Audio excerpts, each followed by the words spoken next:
4041media.com is your one-stop shop for fresh, locally sourced media. In addition to the Free Your Geek podcast, there are a number of informative and entertaining podcasts that you can find at 4041media.com. If you're into movies, check out Movie Theater Time Machine. The cast of Nick, Kaz, Dan, and Jocelyn take a trip through movie history.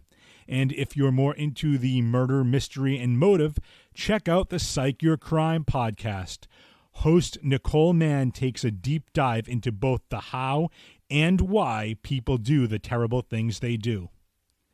Want to exercise your body and your mind? Join Nick Tabor on Honest Fit Talk with your trainer Nick as he dispels myths, misinformation, and other hurdles to work on your physical and mental health in a safe manner. And do you like sports? How about sports history? Then come on in, sit down for a bit, and let Brian tell you some of the history of the New York Yankees on the historic Pinstripes podcast. And if you're more into the mystical side of life, then join Haley and sometimes Jelly for some tarot card readings and occasional shenanigans on the Moon Tribe Tarot YouTube page. Are you more of a video gamer? Well, 4041 Media is home to a number of different Twitch streamers. Check out Mr. Bojangles 1984 as he grinds his way to becoming a professional streamer. Spoiler warning, he's already pretty damn good at it. Gizmo 508 is all about low-key game streaming. And Reclesis is on his quest for a world record or several on speedrun. And you can also hang out with former guest and occasional co-host of the show, ex-Ms. Black Mamba, as she enters the war zone in Call of Duty. And 4041 Media is growing with more content being added all the time. To listen or watch any of these aforementioned shows, head over to 4041media.com. That's 4041media.com. 4041 Media, fresh, locally sourced media. On today's show, it is episode 100. Yes, after 5 years, we finally made it to episode 100 of the podcast. And to celebrate, we are reviewing the Disney Plus series, The Falcon and Winter Soldier, with special guest Joe Amaral.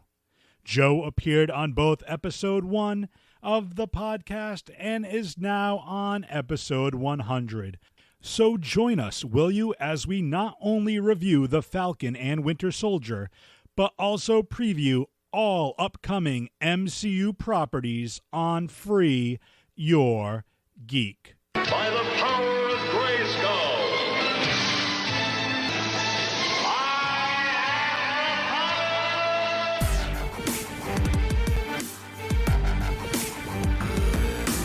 You have failed this city. Traumatize.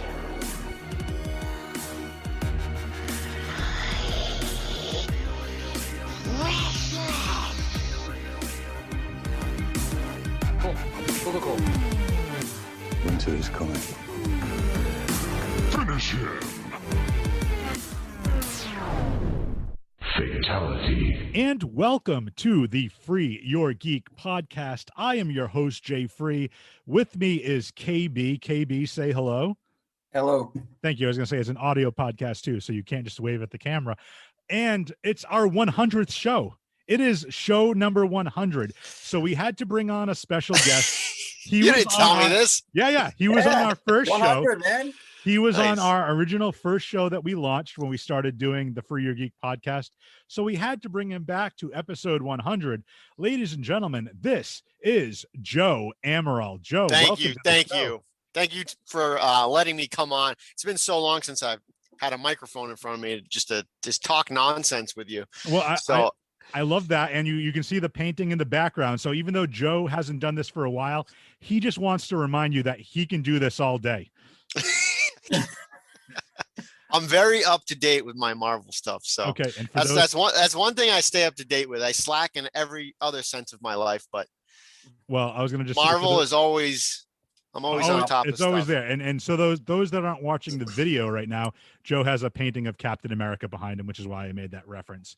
And Mhm. speaking of Captain America, let's talk about what's going on at Disney Plus. So Disney Plus just ended its first season. Hopefully there's going to be a second season of The Falcon and Winter Soldier. We've already seen WandaVision. Joe, I know you and I kind of talked offline about WandaVision, Mhm. but just gut feelings now that it's been over for a couple of weeks. What were your thoughts on the Falcon and Winter Soldier?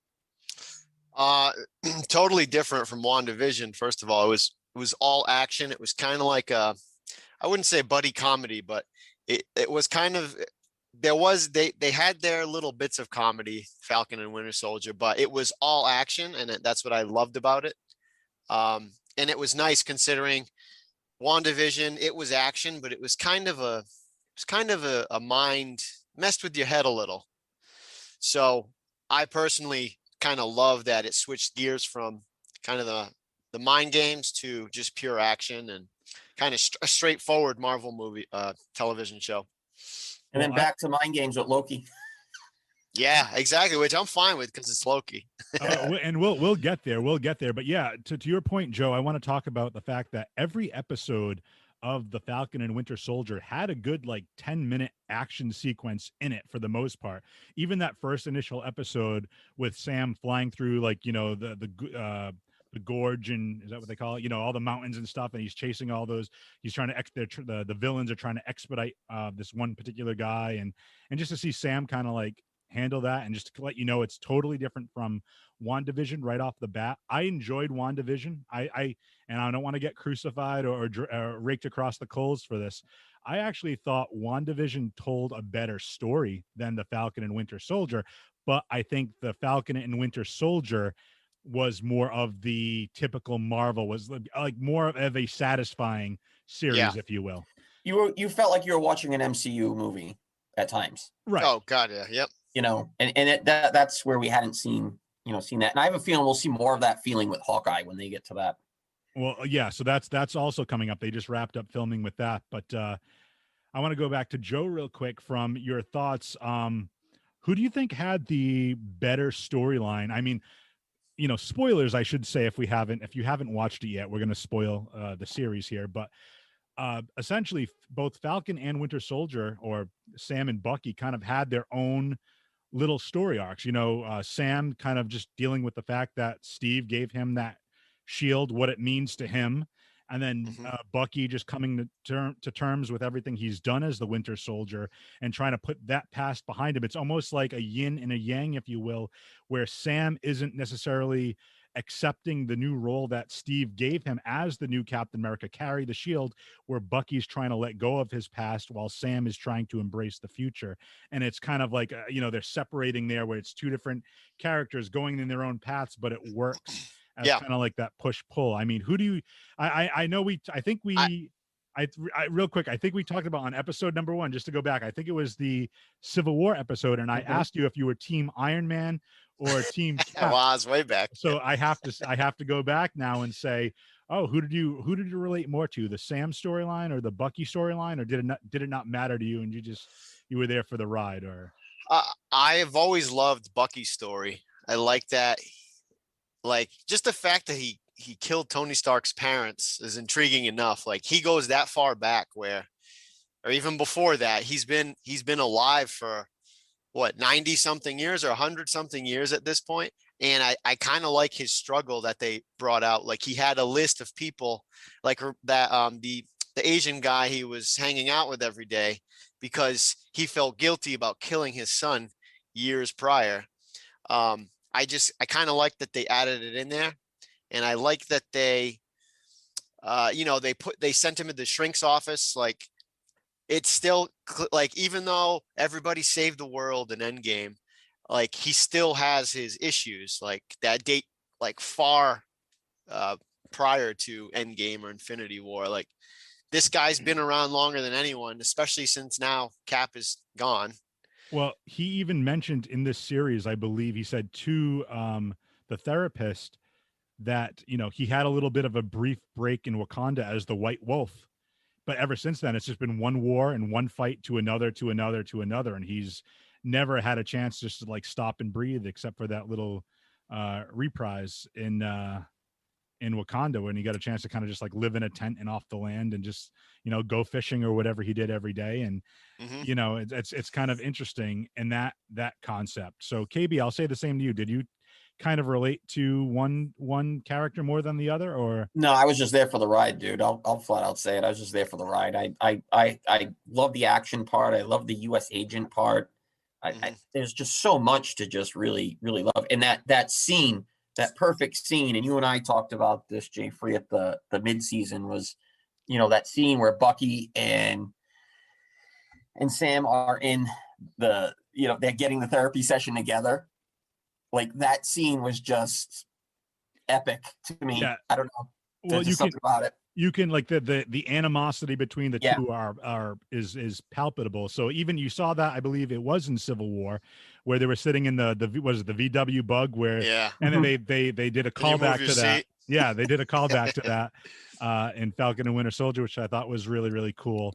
I also so KB, you might be a little bit more familiar with the comics than I am, and I believe Joe is more in tune to the MCU, but even Isaiah Bradley, when they introduced him, because that was cool. They introduced a lot of like real world current topics. Not that I want to get crazy political, but an African American Captain America.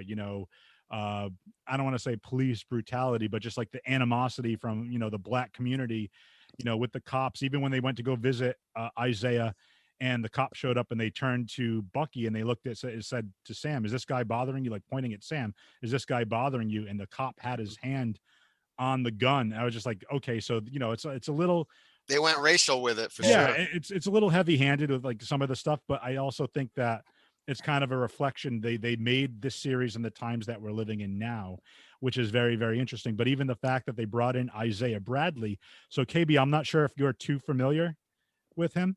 Not all that familiar. And Joe, I know you do like some deep dives sometimes when you see like a new character. I didn't know he existed. I had no idea. So I believe, and correct me if I'm wrong, listeners, that in the comic books, he's kind of like an urban legend among all the other black superheroes. Like he was a black super soldier that no one else knows existed.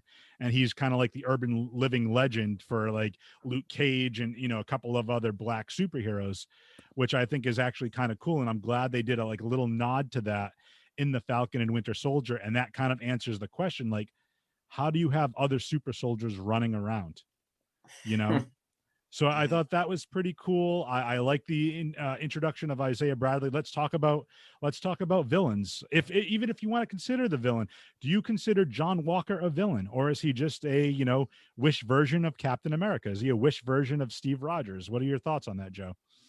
I think the serum, just like I'm going to go back to Professor or Dr. Erskine, where he said that you had to be a certain kind of person in order to take the serum because it messes with your head. Like everything's amplified.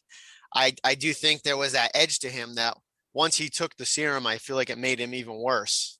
I think it made him more aggressive, especially since his friend had died also. So Lamar, yeah, he was a good bad guy, but I still wouldn't give. I still wouldn't consider him 100% a bad guy. He was a bad guy in the series, kind of, but even at the end of it, they didn't end it with, "Hey, this is the villain." No. So I'm sorry. Let's say they just ended it with "Your U.S. agent," right? Like, yeah, which is pretty cool. It kind of just a big question mark. Yeah, like where's it gonna go? Yep. Are they going to go Thunderbolts? Are they going to go West Coast Avengers, where they're going to make their own version and they're going to have either Hawkeye or Kate Bishop lead that? I know they're going to be doing a Young Avengers movie or series with, a couple different people. So that's kind of interesting, which I believe, and this would be kind of cool. KB, do you read the Young Avengers? Because I'm not as familiar with it. I haven't read it in a while, so I'm not. There's the what is it? What's the kid's name? The Steve Rogers version. Is it Patriot or something? I can't remember his name. But I was wondering if they could use. I think it's Patriot. I think it's like just Patriot. Or I can't remember. And listeners, correct me if I'm wrong. But the cool thing with that is like that was Isaiah's grandson that Sam kept visiting, right? Initially, what if he through genetics got part of that super soldier serum, and he becomes that young Avenger.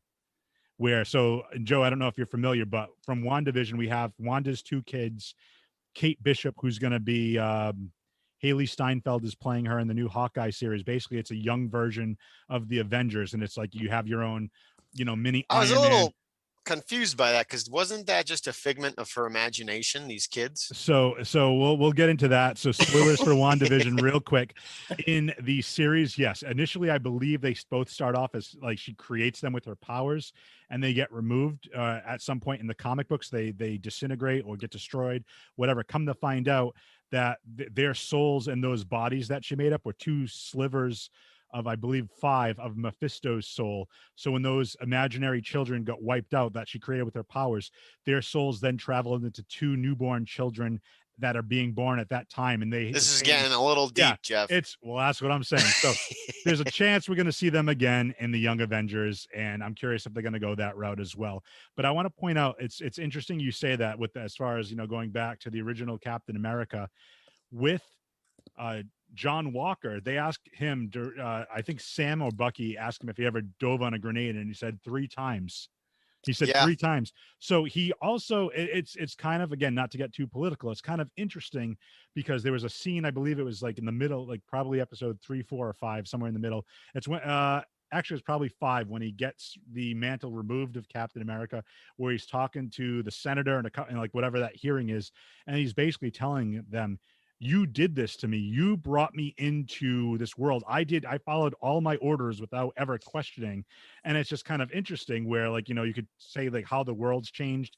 And I believe even John and Lamar had a conversation in one of the earlier episodes about all the things he had to do when he was a soldier that weren't necessarily like thought about as reputable or honorable or whatnot. So it's like, yeah, he's an honorable soldier in the eyes of everybody else, but the things he had to do that he never necessarily spoke about, maybe he had to do horrific things. And so it's kind of like that catch-22. And then I want to switch over, and I'll start with KB this time. Your thoughts on the Flag Smashers? Yeah, they were there. They served their purpose, and I bunch of teenagers running around as super soldiers. I agreed. I wasn't overly like, there was nothing overly thrilling about their story. I don't even remember the girl's name. Was it Kyrie, something? I think like it was Carrie. There was a good dynamic a little bit between her. It's Carly. Carly, thank you. See, this is why we have to have Joe on. Joe knows this stuff. Well, I was trying to think. It definitely wasn't Kylie. Yeah, it was Carly. But there was good. There's some good dialogue with her and Sam that I thought was interesting. They had some really deep conversations, and him trying to pull her over, and because you could see what she was fighting for, but the way she was going about it wasn't. But that's okay. I mean, besides the foot race with Steve Rogers, that's where we first really meet the character of Sam, is when he's doing all that counseling and whatnot. So he knows how to get through to certain people. He can kind of mesh with a person, kind of parallel with them and understand and empathize. Let's remember something too. These characters were both introduced in Winter Soldier, right? Like Sam and Bucky, right? And Bucky was introduced in the first Captain America. Winter Soldier, as the Winter Soldier, right? And what was Sam doing back then when he opened in Winter Soldier? He was counseling, right?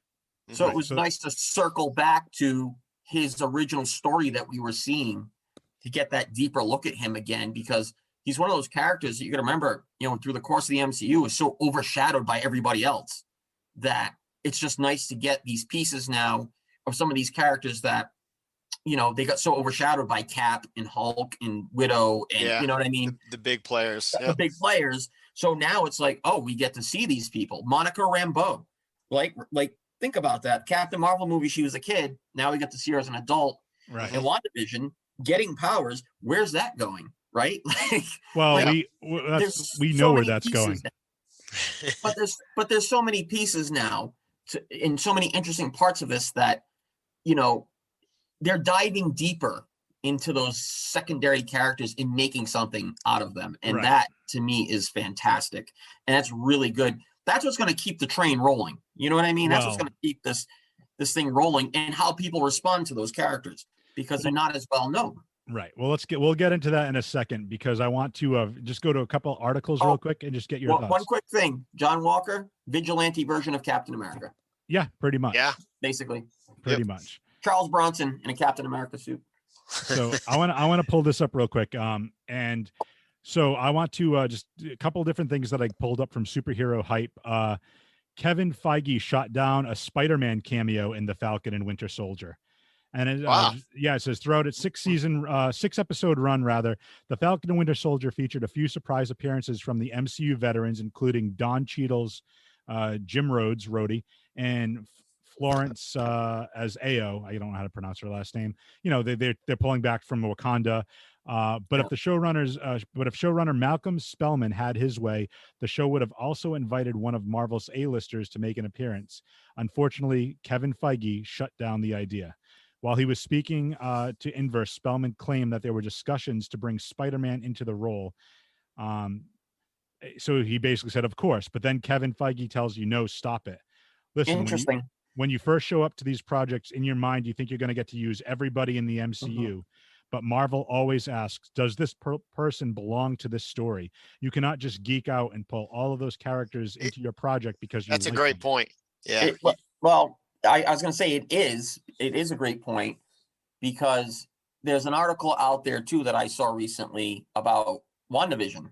I'm going to go to that one next. Yep. So I won't spoil it then. But I want to just kind of make this point real quick. Yeah. And that's the thing. Like, I think based on the story they're trying to tell, it makes sense to have Rhodey in there because he lost Tony Stark and Bucky is now, kind of lost Steve, and Steve is gone from Sam. So Steve's two best friends, one from his past and one from his present, are both dealing with, Steve losing the mantle or passing the mantle of Captain America. There is no more Captain America per se. And then to introduce Rhodes, because Rhodey's kind of going through the same thing. He's a military man. It just bridges that connection because they both are going through loss, as Rhodey's already gone through losing his best friend in Tony Stark. Spider-Man, where I think it would be fun because he, in Civil War, he basically fought the two of them in that airplane hangar scene.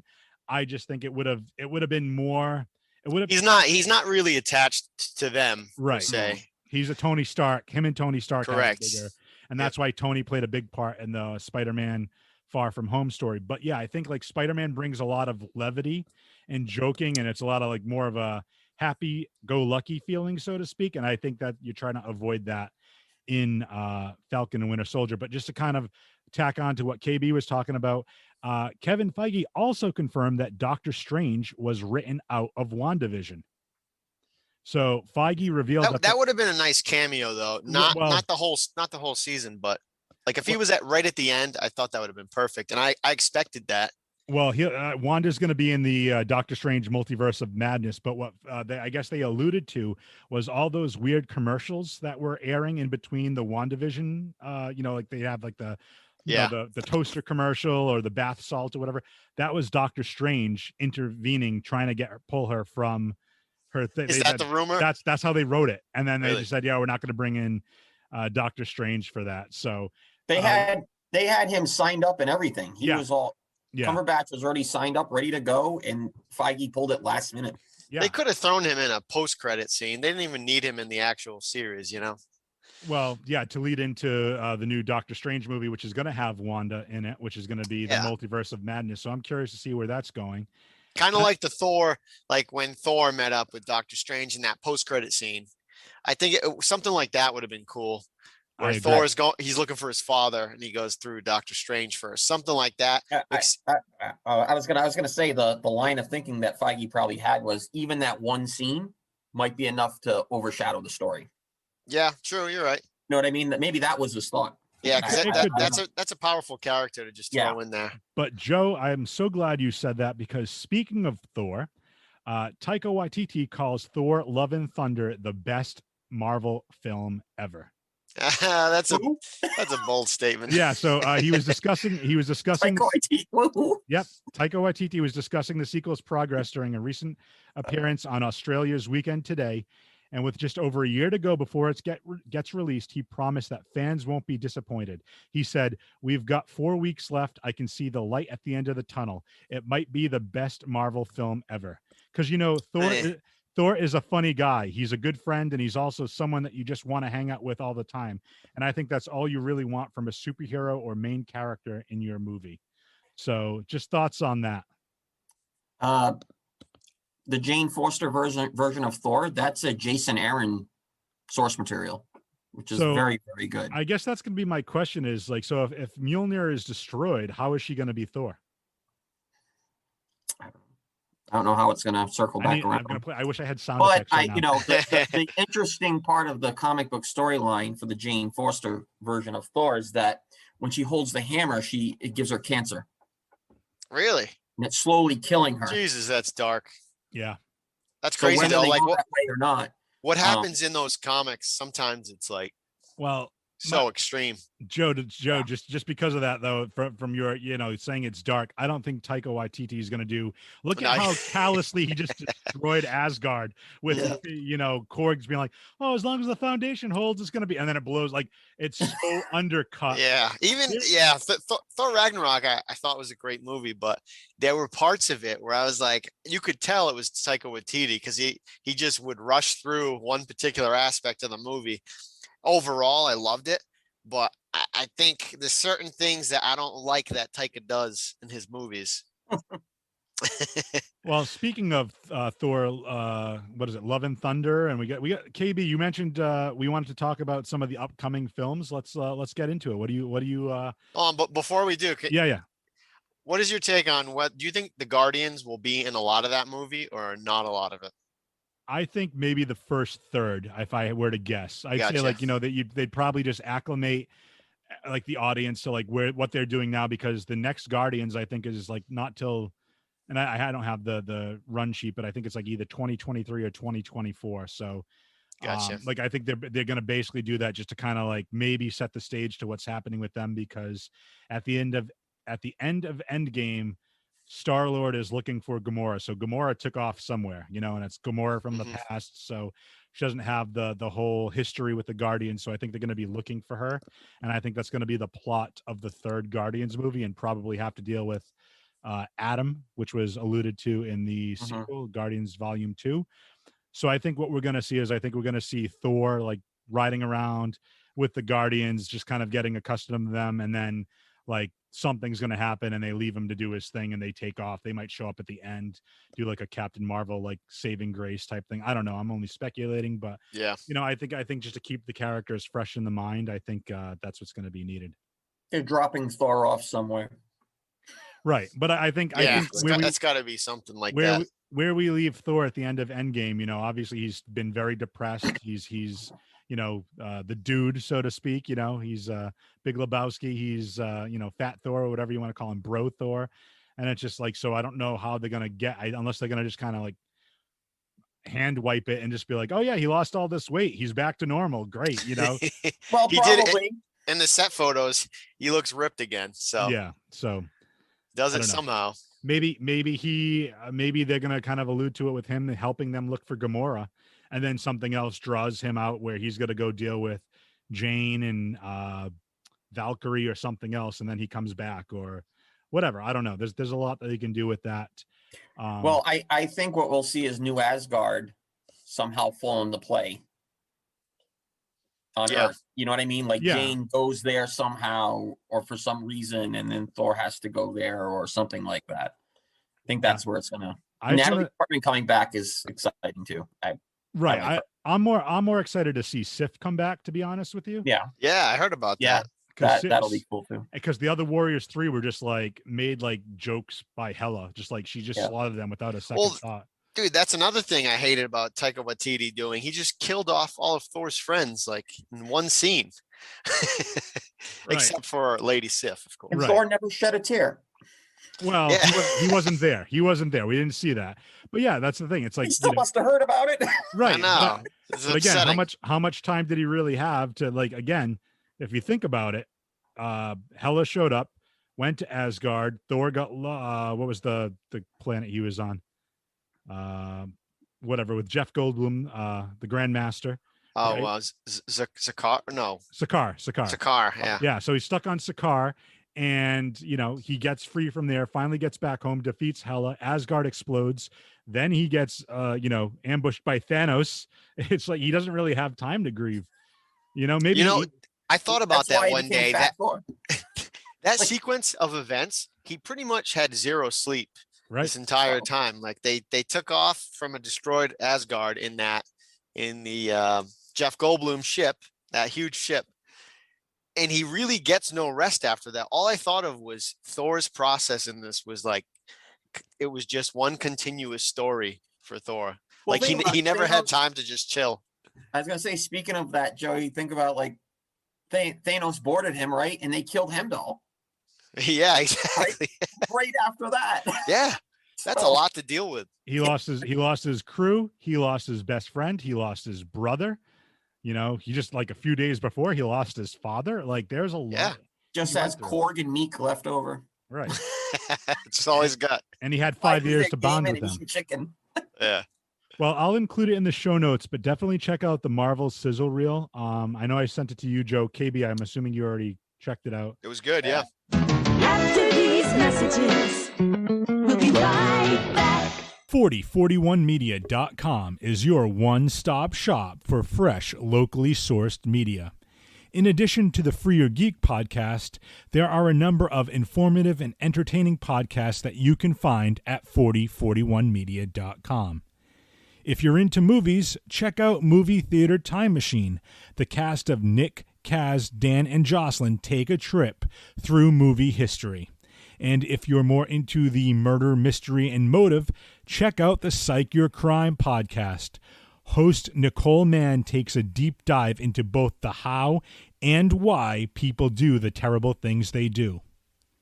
Want to exercise your body and your mind? Join Nick Tabor on Honest Fit Talk with your trainer Nick as he dispels myths, misinformation, and other hurdles to work on your physical and mental health in a safe manner. And do you like sports? How about sports history? Then come on in, sit down for a bit, and let Brian tell you some of the history of the New York Yankees on the historic Pinstripes podcast. And if you're more into the mystical side of life, then join Haley and sometimes Jelly for some tarot card readings and occasional shenanigans on the Moon Tribe Tarot YouTube page. Are you more of a video gamer? Well, 4041 Media is home to a number of different Twitch streamers.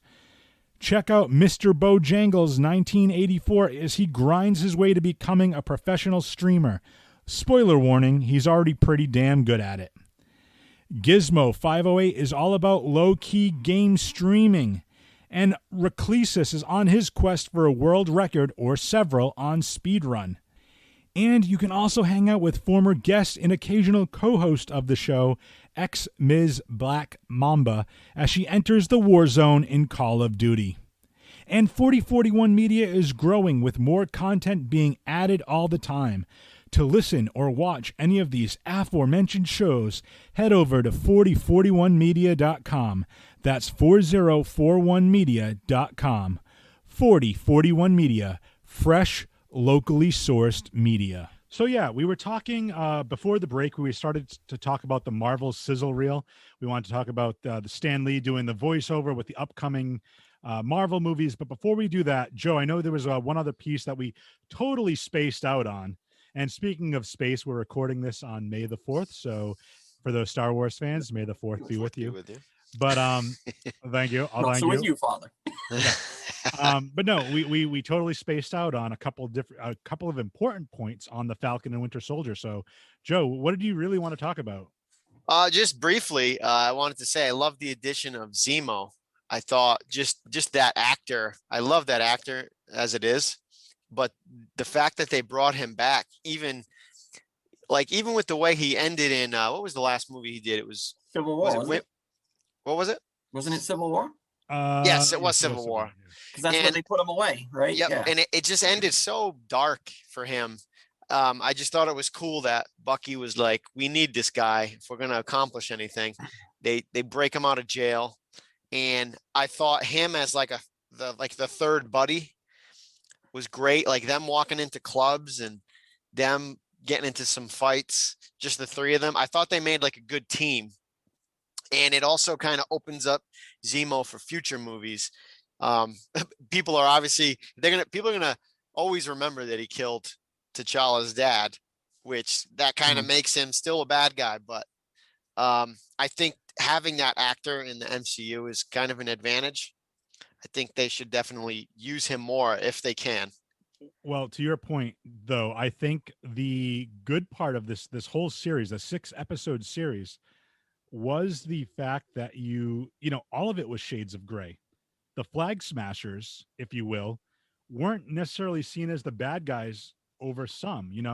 Again, not to what our current political climate is, but the Flag Smashers wanted to get things back before the blip was undone. Because during the snap, during the blip, whatever you want to call it, basically everyone had free access and free reign. So Thanos basically did what he was kind of not sent out to do, but like what he was, he basically eliminated 50% of the population. The 50% that remained became more united, if you will. They said there weren't any borders. People were crossing over. And then, with the blip being undone, now you come into all these different situations where, there are new families living in the house that you lived in. Like, how do you accommodate for all that? So I think the Flag Smashers had a valid argument on what they wanted. And, the people that got blipped back, how do you blame them? But you can say the same thing with going back to John Walker. He's a soldier and he did exactly what he was told to do. Why do people sour on that? He's doing what the government, wanted him to do, what his commanding officers told him to do, he was just following orders. And he's trying to be, now he's put on this like pedestal as the new Captain America with all eyes on him. Now he's going to live up to this ideal. And you can say the same thing about Zemo. Yes, Zemo did, he was a terrorist, but not necessarily agreeing with why he did it, but you can kind of empathize with him losing his family the way that he did because of the Avengers and everything that they went through and Ultron and all that stuff. He has, a legitimate gripe, in my opinion. The way he went about doing it was probably not the best way to do it. But, again, you lose your family, you lose your wife, your kids. I believe his father that he sent them to stay with. And like, he had to search through the rubble to find them, because that's the thing that I kind of like forgot about was he's not Hydra. When you meet him in Civil War, he's killing Hydra.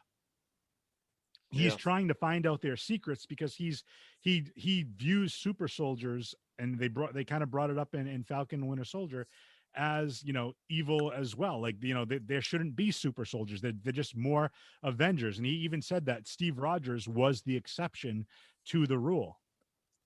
So I think you're right. And I think the actor, he was a little bit more goofy in this particular series. Yeah. But the Madripoor stuff, and we didn't even talk about Sharon Carter either. I was just gonna mention her, because that was just a strange storyline to develop him, to me. Well, yes. Yeah. I mean, I think there's more to it than that. I think we're gonna find out more about that in the new Captain America movie starring Sam Wilson as Captain America. But I don't know, Joe, if I've ever showed it to you, and KB, I might have shown it to you, but have you ever seen it's done by Screen Rant? They're called pitch meetings, where it's a guy, he writes skits where you showed it to me. It's pretty funny. He plays both the guy, the writer pitching the movie, and the studio executive. And basically what he does is he finds plot holes in every single thing.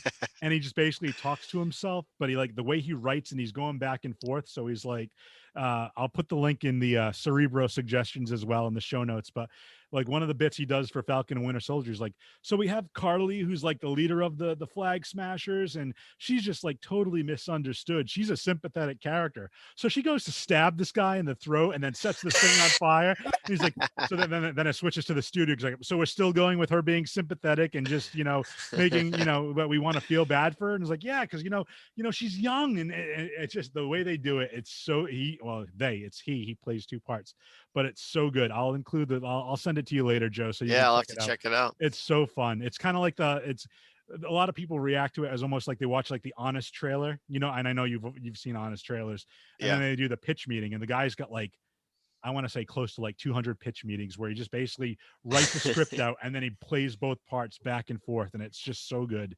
Nice. It's so good. He did like Home Alone. Recently, I watched the Home Alone one. And he's like talking about how, so you're telling me that all these certain things have to happen in this exact order for them to forget this kid at home. The power has to go out. They have to have a huge family. The phone line has to go out. He has to be up in, and they just like, well, I've read something called the suspension of disbelief, which means that as a viewer, you don't care what happens as long as you're entertained. It doesn't have to make sense. And he just like, he goes back and forth, and it's just with himself, and it's so funny. But yeah, I'll include the Falcon and Winter Soldier one in the show notes under the Cerebro Suggestions. I'll do the same with the Sizzle reel if you haven't checked it out yet. But yeah, Sharon Carter is the power broker. Yeah, so that's the other bit of the pitch meeting I like. So the writer's basically saying, he's like, so we go to Madripoor, and we know that the power broker's there, and they're very influential and have access to all the greatest technology. But we also meet Sharon Carter, and she's like very influential and has access to all this great technology. And then the executive's like, so she's the power broker. And he's like, no, she's not. And it's just like at the end, and he's like, and then at the end, we find out that Sharon is the power broker. And then he's like, yeah, I totally guessed that from when you were explaining it and pitching it to me before. Totally deadpan. But yeah, what do we think about that? Do we think that maybe something during the blip caused her to, because we know at Civil War, she's basically an enemy of the state now because she ends up stealing the Falcon suit and Cap's shield back, right? Yeah, I don't know how I feel about that yet. Depends what they do with it, I guess. I never loved her as a character to begin with. She was kind of just someone who was supposed to give Cap a significant other briefly. Right. Which is also Peggy Carter's niece, which is just a little weird. Yeah. So then he hooks up with her niece, and then he's like, you know what? I don't like the niece. I'm going to go back in time. Yeah, exactly. Exactly. That was his end game the whole time. Oh, that's good. And I was going to say, like, this is going to sound totally crass, and I don't mean it to, but I thought it was going to be like a love interest for Sam. A different type of Captain America ending up with a different. I thought it was going to go in Bucky's direction. I thought her and Bucky were going to have something. Yeah. But again, that was just speculation. So I didn't pull it up, but KB, let's talk about some of the upcoming projects and films that we got, because on the Sizzle reel, they kind of show the first 3 phases of the Marvel universe with Stan Lee talking over it. And then they start in with the Black Widow and a bunch of other films, and they start showing the release dates. I don't have it handy right now, but what's some of the ones that caught your eye? The next Black Panther movie. Wakanda Forever. Where do you think they're going to go with that? What's going to happen? I don't know. I don't know. I mean, they're not replacing. They've already confirmed they're not replacing. I hear Michael B. Jordan in some ways coming back. So even though he's technically dead. So I'm wondering if, and that was my thought. So this is my kind of idea, if you will. So we see in the first Black Panther when Killmonger ends up defeating T'Challa for the helm of Black Panther as the leader, and he throws him off that waterfall, I believe. He's found a little bit later, like close to death, but still alive, right? And they use the flower to bring him back to life. What if, he still had like a follower or whatnot, and they ended up kind of doing almost like a White Wolf thing. They stole one of the flowers from the garden before they were all burned and brought him back. Or something was done after T'Challa went back to Wakanda. They have some other technology where they were able to keep him on, for lack of a better term, life support or something. Yeah.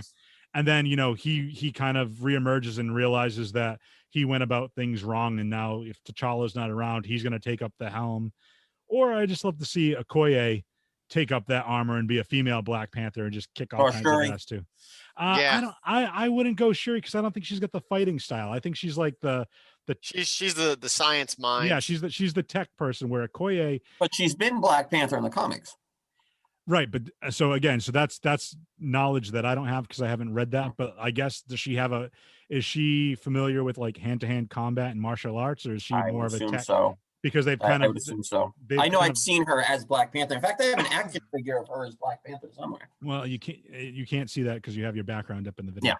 So so I'm excited about that. What else? They kind of alluded to I believe Marvels or Captain Marvels. So it's going to be Captain Marvel. We're going to see Monica and potentially Camilla Khan as well. Ms. Marvel. So I'm curious to see how they're going to play that out. They also announced Guardians Volume 3. What was that, Joe? I think you're muted, Joe. Nope. Up. This is why we use Zoom. Joe's muted. We might have to try leaving and jumping back in. Nope. There's this little mute button. Oh, can I unmute him? Did I mute him? Yeah, because it popped up for a second. It's very weird. Yeah, Joe, you're still muted. Oh, this is fun. This is like podcast 101. Joe, know any sign language? Yep. Yeah, Joe, if you sign out and join that link back in. So, all right, technically, see, this is it's funny because on our 100th episode, we kind of have the same technical difficulties we had in episode 1. I believe the first time we started streaming live on Facebook, we ended up having technical difficulties with Facebook. Well, Live. our first show was on Facebook. It was just audio at that point. Yeah, no, but I think our first streaming show we had. I think I was playing. Hello? Oh, there he is. Welcome There back, Joe. Oh, this is gonna. I'm not taking this out. I'm keeping this in. So so we were just talking about Black Panther and Captain Marvel. Did you have anything you want to add on that? Yeah, they said something about a TV show for Black Panther. I don't know when. It's probably down the line because that's interesting. I'd heard a TV show, but I could be wrong. It's just something I heard quick, like through one of those articles. Right. So again, let's talk about the TV shows real quick. We know we're going to have Loki. We know we're going to have the Hawkeye series. What else? Is there another show that I can't think of off the top of my head? The Ms. Marvel show is supposed to be produced, but whether that comes out before or after Captain Marvel, I don't know. Right. So maybe they'll introduce her in Captain Marvel and then do a spin-off of her own show too. Or do the show first and then. Well, I'm thinking kind of like that's their formula, right? We were introduced to, WandaVision, Sam, Bucky, all that as secondary characters in the movies, and then they get their own show on Disney Plus. If they're going to do the same thing with Camilla Khan as Ms. Marvel, maybe she gets introduced as just like Camilla Khan without any powers or whatnot in the new Captain Marvel or Marvels, whatever you're going to call it, and that's going to spin off into her own show. How it started in the comics. Well, that'd be kind of cool. And Joe, I don't know if you know, they're doing I don't know when it's going to come out, but they're doing an animated series called What If on Disney Plus. So I don't know if you've heard anything about that. So basically the comic book basically took like different tropes and like said like, what if this happened instead? So I think one of the first ones, and I think it's Chadwick Boseman's last performance in the MCU. It's going to be an animated episode where instead of Yondu picking up Star-Lord, he picks up T'Challa, and T'Challa leads the Guardians of the Galaxy. That's pretty cool. Yeah, so they're going to do and then I think they're going to do one where Peggy Carter gets the serum instead of Steve Rogers, and they're going to do a bunch of stuff like what if this were to happen, and it's going to be so just a bunch of hypotheticals, right? And it's it kind of leads to the whole idea of like the multiverse and whatnot. But going back to that Sizzle reel, what were some of the other movies? The Eternals is supposed to be. So that one looks interesting. That's the one I'm most curious about, because I think we can all agree that we have different levels of knowledge from the comic book level. But when Guardians of the Galaxy was first announced, we were like, who are these guys? Like, I don't want to. This looks dumb, or this looks. And they're not the original. They're not even the original Guardians of the Galaxy. And we can debate that. But what I'm saying is, as a property, we were kind of like, oh, this is going to be the first Marvel movie that fails. We know who Iron Man is. We know who Thor is. We know who Captain America is. But we don't know the Guardians of the Galaxy. And believe it or not, it's probably some of the better movies that they've put out, in my opinion. So I'm thinking, the same thing might hold true for the Eternals. They proved the staying power with the Guardians movies, that it wasn't just about the characters. It was about the writing. It was about the acting. It was about the effects. They proved, I think that first Guardians movie was where they really proved that, yep, we're here to stay. We're not just riding the coattails of, these 6 characters. Mm-hmm. Right. I remember watching that trailer and thinking, I have to watch this movie. The first Guardians trailer. Yep. It was kind of like, this actually looks hilarious. The second one was good, but it just didn't live up to the first one in my mind. I mean, it was a tough one to live up to the first, for sure. I don't know. I kind of have a soft spot for the volume 2, just because I think once you like the first part of the volume 1 was just learning about all these characters and then seeing them kind of all meet up. By the time the second movie rolls around, they're already accustomed to each other. They're already familiar with each other. And I think Dave Bautista is even more hilarious in the second one Oh yeah, than he is in the first one. But him and yeah. Mantis in the second one. You know, You're so hideous.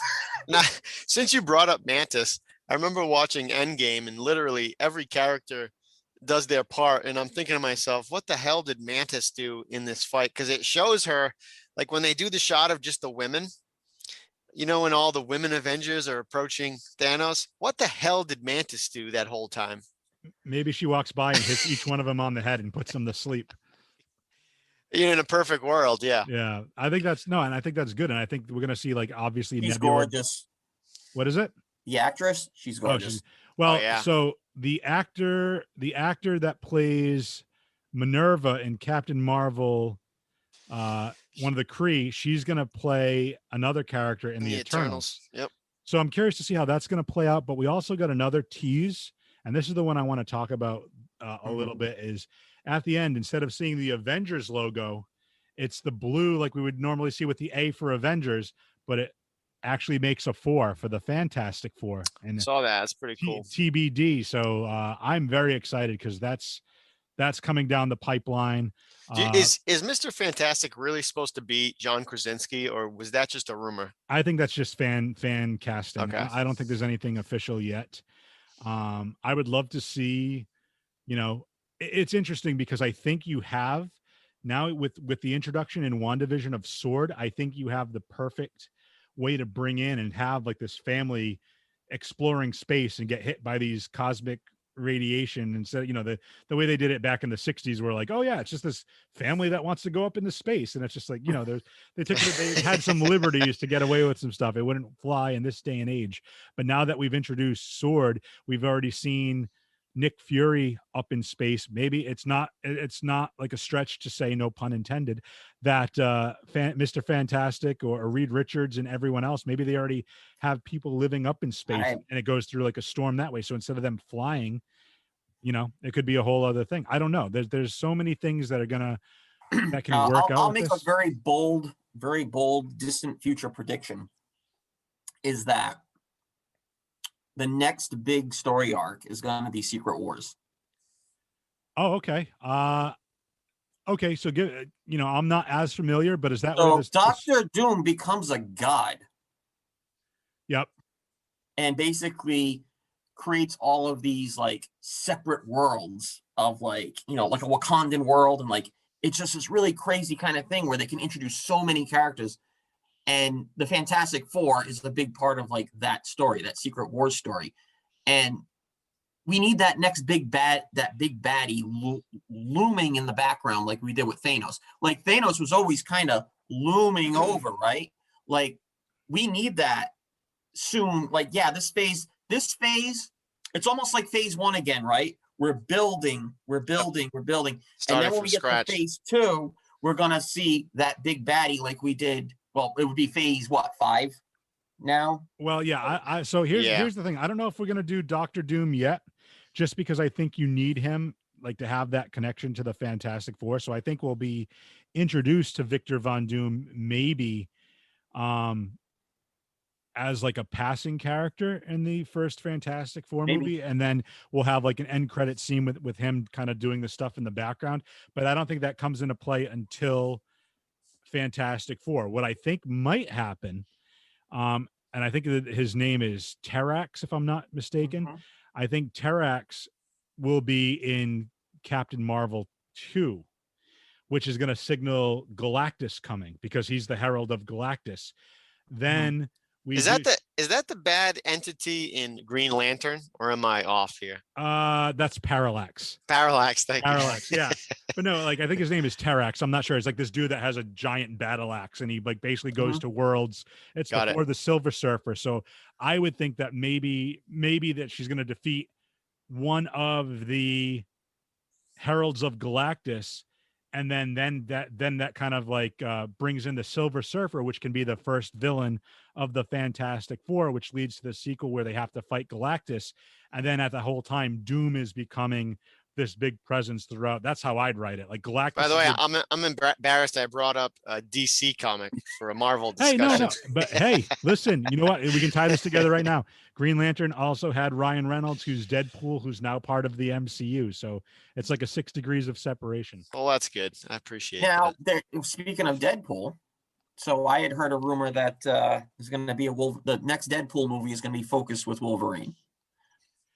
I'll be curious to see how that plays out. Again, it's going to be ingrained and kind of like integrated with the MCU, but I don't know how to what degree.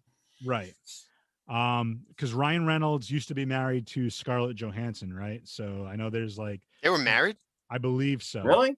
I believe so. No, They were at least together. I knew that. I didn't know if they were married. I believe they were. I'm gonna look it up right now, but I That's believe crazy. there's some bad blood there, maybe. Because again, Black Widow, unless they bring her back, which I think that's the next movie that's coming up is, Black Widow. So can't wait to see Natasha like kick some ass.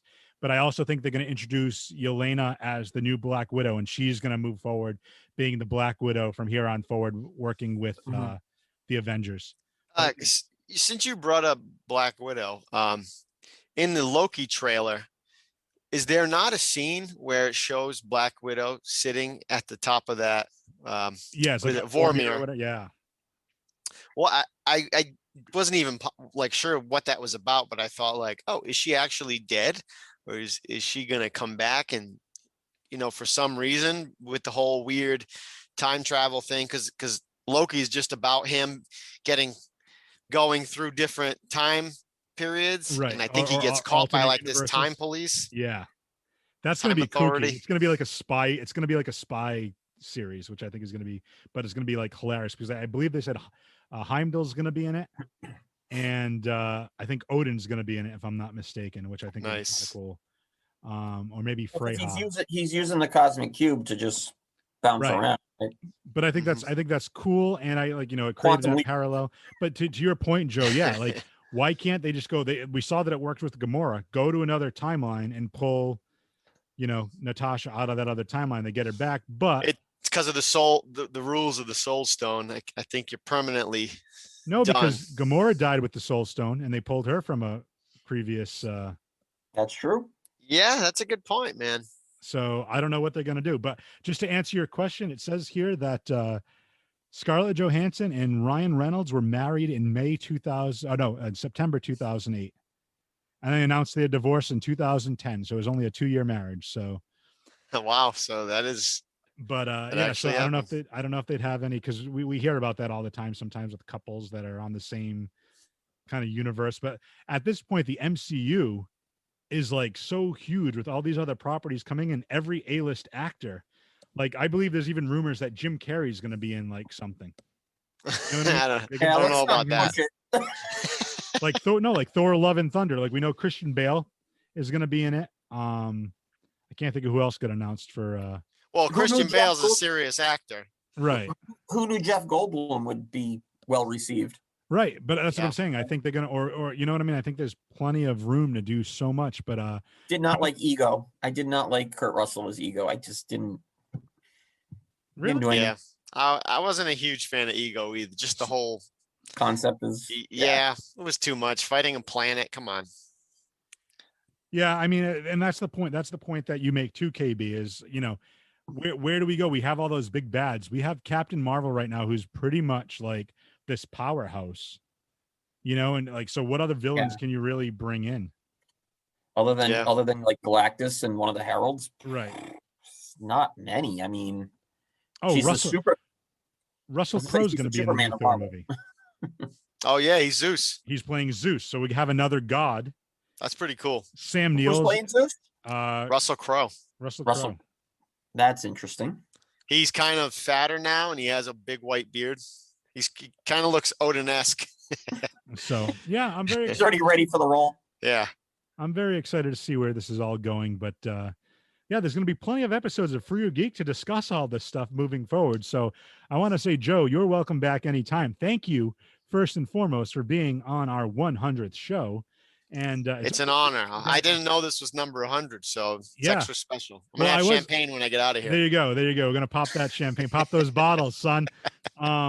Yeah. You mean a box of wine? Yeah. Franzia box You're of an wine. adult now. goddamn. Franzia, that's my brand right there. I know. I remember, sir. But yeah. So I think I was kind of doing the math too. I think it's been like we've been podcasting. It took a while to get to episode 100, but it's a little over 5 years now that we've been doing this podcast. The pandemic slowed us down a lot. Well, the pandemic and then the studio closing, and then me having to figure out how to do all this and make a little home studio, and then You're doing it. Yeah, the pandemic, Well, and not that we're unofficially sponsored by Zoom, but thank you, Zoom. If you want to give me a premium membership for free that I can talk for less than, for a little bit more than 40 minutes with have multiple guests on, it'd be great. But no, so anyway, Joe, thank you for being on. I think no problem, man. Next time we'll probably ask you to be back on maybe when Black Widow drops, a couple weeks, 2 to 3 weeks after the movie drops, so we can get your thoughts on it. Because definitely, dude, I was telling my girlfriend yesterday, I can't talk to anybody about this shit besides you guys. Yeah, like well, that's it. Well, hey, you're always welcome. Go up to someone, to just one of our other friends, and be like, hey, what do you guys think of the new Disney Plus series? Right. They would look at me and probably throw something at me. So, like go to your girlfriend and be like, "Can you believe that Sam just gave the shield to the Smithsonian?" And she'll be like, "Who gives a damn? Who cares?" Exactly. I can't talk to anyone about this, so I kind of need this every now and then. Yeah, no, I got you. Let out my frustrations. I'm sure I'll be reaching out to you. We'll try to line something else up as long as this time frame works for you. We try to do like 1 to 2 episodes now every. Like 1 to 2 episodes a month right now, just because again, with the pandemic, the whole pop culture scene, like the MCU, everything's kind of slowed down, but with it kind of, getting over the hump right now and herd immunity and vaccinations and all that, looks like things. You're gonna broadcast from the Geek Cave too, man. Yeah, that's true too. Yeah, true. That's true. KB's got a crazy geek cave where it's like, that's cool though. Was it in your basement? No, well, I live in the basement anyway, but we're gonna stop. Wait, stop. Let's stop that, because that's a what do we call it? That's a stereotype. We don't want that. KB owns his own condo. It's just sub-level. He doesn't live in a house with a basement. I want to put that out there first, because KB, you're perpetuating a stereotype, sir. That so his condo is a basement. His condo, he's got like, I think, was it 3-bedroom or 2-bedroom? It's 3-bedroom, but that's just a quick little look at my room. If you can see that, Joe, he's got a little arcade, a Ninja Turtles arcade. That is pretty there. Cool. Yeah, he's got like, actually, all kinds Joe. I can give you a little bit of a. That's sweet. I like the shelving. That's a lot of shelving. Yeah, there. Those are all Marvel figures, I believe. Marvel, Star Wars, Transformers. This is the biggest Transformer on record, Unicron. That's a whole globe thing. Nice. So all those Hasbro figures that comes out. Machine. Oh, sweet! You got the little arcade there. Yeah, so that's. Jesus. That's where KV spends the majority of the money that I'm not paying. For Hasbro, man, I get everything so cheap. That is great. We don't want to publish that either. We don't want to get her in trouble. But yeah, he gets that discount. He gets that sweet that employee discount. Yep. Nice. Yeah. So anyway, nice perk. Yeah, we'll have you back on soon, Joe. And then just for us, KB, is there anything you want to plug? Do you have an Instagram or a Facebook? I've been doing, I've done a Facebook page called KB Toys. As you can see, I'm into all this stuff, and I'm doing custom Transformers. I do like little like Giphy videos with like action figures and making the special effects in them and things like that. Just a good hobby.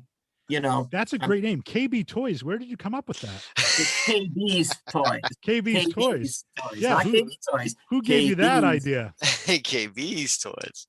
I mean, who has 2 thumbs and came up with that idea, right? But no. So that's awesome. Check that out. I'll link to that. KB, just send me the link to that. Is it a Facebook page? Yeah, it's a regular Facebook. I'll share the link in the show notes. Check it out. KB's Toys. Follow us on Instagram, Twitter, Free Your Geek on both of those. Free the Geek is our website, jfreethegeek.com. Follow me at jfree82 on Twitter and Instagram. I don't think I have anything else. Oh, like, share, subscribe, give us a 5-star rating, tell your friends about us, help us grow the show. If you're watching this video on Facebook or YouTube, share it out with your friends. Get some clicks on there. Let's try to help the show get a little bit bigger so we can maybe get some passes to some Comic-Cons or movies, or I can do some reviews That'd be on cool. stuff. And well, it's funny because we years ago, I think it was like 3.5, 4 years ago, we tried to get into Rhode Island Comic-Con with a press pass, because you can go and interview people and with a press pass, and they're like, you need like 5,000 people to download your podcast for us to even. My Lord. And I'm like, yeah, okay, well, we don't have that big of a reach yet. So Yeah. but anyway, you still practically interview people when you go. Of course. I know. But still. But anyway, like, share, subscribe. Thank you all for listening. Episode 100 episodes down. It's a And solid we'll make sure we get Joe on for like 150 and 200, provided he still wants to Episode talk all things 1000 someday. I don't have to wait that long, right? What is yeah, exactly. What do you say, KV? Is that episode 1000 someday? By the time we Episode get to 1000. Yeah, I think you said the episode end of 1. the MCU. Well, I was gonna say, like, we'll be talking about like MCU movies for like tertiary characters. We'll be like 60. Yeah. Be like, oh yeah, remember Foggy Nelson? Foggy Nelson has his own Disney Plus show coming out, and let's all watch that. Like, I'll be almost 50 by the time the next phase ends. Damn. It's true, right? Thank you for ending on that downer, KV. Seriously. Wah, wah. Yeah, exactly. I wish I had that sound effect machine. But anyway, thank you all for listening. Like I said, like, share, subscribe, follow us on all the socials. Everything's going to be in the show notes. Joe, thanks for being on again. My pleasure, man. And- Let me know next time you do this. For sure. And KB, hit him with the catchphrase. Get your geek on. And bye, everybody. Later.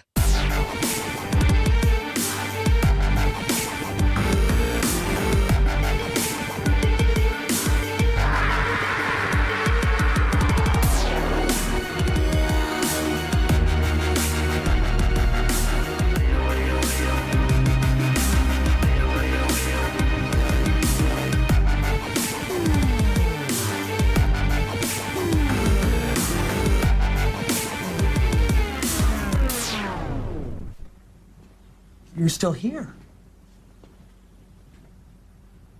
It's over. Go home.